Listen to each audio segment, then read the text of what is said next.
Meanwhile, Akwaba, what frame Adjoa search name, Mesnel, now was subscribing to my channel. Me a notification bell no so for more news. Honorable, you jahe Canada Japan. Enya bibia anya de mum kan na enimu. Ye yesrem. Sese you Canada Japan. Ade a opena na aban. Se akwala bi bekosu na onya sika. Na Canada waba betua na waba kan obedwom. Na Ghana fo nyina hu se wo ye ni papa. Canada de opa nie. Ena wonsa kan. You jahe de mu pa nie. Sese o musi dey fo no. Entua. The mum borders in border for ne betua. Canada the open nie na akola bi di ni school fees aba begina wo kwan no Canada Japan na watua na wa begina wa ba TV so abeka na de si mama Ghana konachi se Ghana ne de mo am wosika na na mbenya sika ye ni die ne de da bia e be koso atena ye Canada de mo pan nie o de mo Canada u kasa wo be kasa ye nyina abra mo ko primaries no na de ma be wi opposition Canada nti so ba be di president na ba na o man na say ade kwan be na ba so obebu o man Canada Japan woni yuji ahe de mu pa ni emeboa hwa ye ka asem bi a kire mu emre bi ye so obi aso ode se wo Canada se wo aso ode na wodidi matem na se wo ha me na Canada wo betimi aboa me o mabra bomu a na ye didi matem ba meba ena kufori ya horba so o ya horba so se problem nyina ba so ya Ghana fo Canada de wo no ma ene wo busua de mo nkire mu da e wo Ghana asase so ni yuji ahe ba ye wom na ye ni die no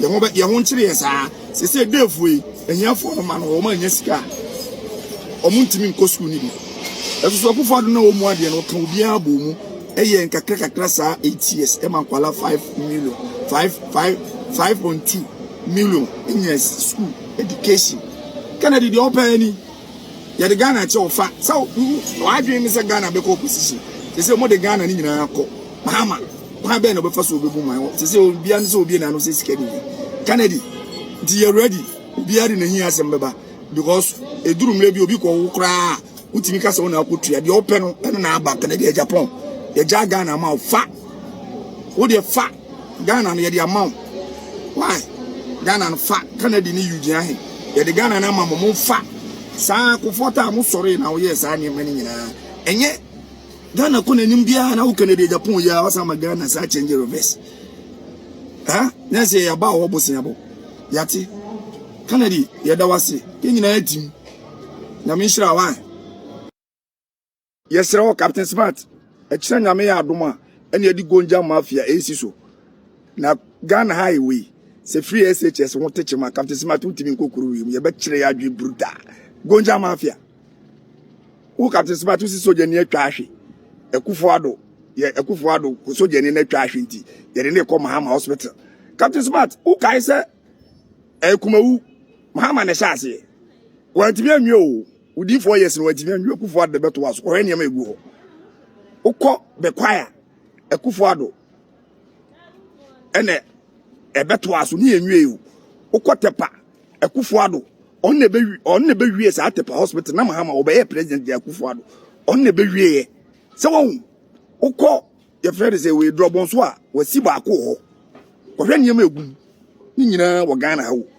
ena wo san ba Kumasi ofori krum Ekufuado wa wie ajana 111 no uba Kumasi bi ma trade wasa wie ajana 111 Captain Smart wo ye bema be kire me aban a waba udin 4 years watimi hospital ye nwie na watimi aba be wie di ne ma gum man ye aduma man hwe Ghana for Captain Smart gonja mafia di ni sisu wie na free SHS won teach ma Captain Smart anye kro we unkom me na me ka kire wo ye be kire ya adwen rough Captain ye be kire ya adwen rough wo se Mahama si hospital Ekufuado hospitals here be kwai hospital yes 1970 obi adimi anwie Ekufuado na aba be wie tepa Ekufuado na aba be wie wo gina wo se friends soja ni no ye de ne ko Mahama hospital obi aba oje bosia me hwe hospital hwe wo ko maso kwanta hospital Ekufuado wie enu achi ye wasa be bie friends se wi ade no be bie ano enye onne no ye yo Mahama mo an to aso esoso mo antimi anwie odi 4 years hwe Ekufuado hwe adwuma wae Captain obu akro we unkom ene na me se Captain Smart mu be kun ya media house na mo Ghana mu be kun ya nyina se free SHS won techima Obete, a Ghana scan your edition Qualano. Gonja Mafia Obano, Ghana scan and the share. 3 SHS for no, before I Ghana scan and no because we say economy stop it. 2 baby in Yama. Say Kufado on dollar and 14 cities. 14 cities.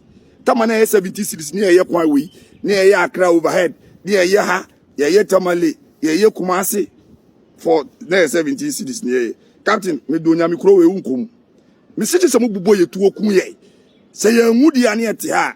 Nanyami Adunia Gonja Mafia Siswa. Obeti was some noise, O Captain Smart, Obeti. I don't want to see.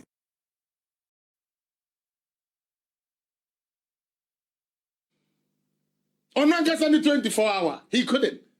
He is always breeding people that will cause chaos. And that is why the question is, did we vote for chaos and hooliganism? Because that is what they're showing. Spearheaded by John Dramani Mahama. Don't see him as a peaceful guy. He's a very dangerous guy. In 2020, he went and signed the peace pact. Didn't he sign? He signed. But till date, he was not able to congratulate Nana Dankwa Akufo-Addo. Till date. But on the Ninia Baobia, or Pegan, a year no passing 20, or consider man, no, I am a funo. Oh, yes, Mahama Semna making. Why am a funo? So be a John this no Gina, and Yana de were finishing or by a press conference. But a Koya didn't have been the 9 year John Mahama Day. Such a demonic guy, the Assemblies of God, a Katan who did deep on it, and people are going after it. I say, Mahama is an alternative. God said the conkrase, ko catch them krase for say, ye be ye, oh, be she a fua, sebe, baumia bejo, and we see a tax. And we see a tax. Now, when them professor, they are all kind of throw, now so just to get vote. Now, there, Yana say, back to my first thing. Ominya votes na dia no mode. They do nothing with it. Now, nini na no it serves MPP right. Let me come there. Just for a little bit.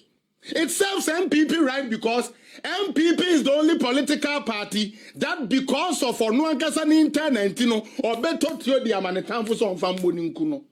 Inti be that. MPP does that. They do that. What idea be an card bebuano, a boy we crown on kind now radio on fire, Talono Croco, you see. But you see, when I came here in March, I told you something about NDC and we all laughed. But it is true. Senior, if an NDC man steals 30 pesos, or be making sure say, or be check 30 pesos, no more be a then, or be any beardy. Eti ye bodia a common nara, and Tokaba swa yen in Abakakon. But yeah, MPP for no, a bin will buy a nymph fe. Oh, me, oh, be okay. Scanish a hoe, no, they are just having a baby. Utie, now I am strong.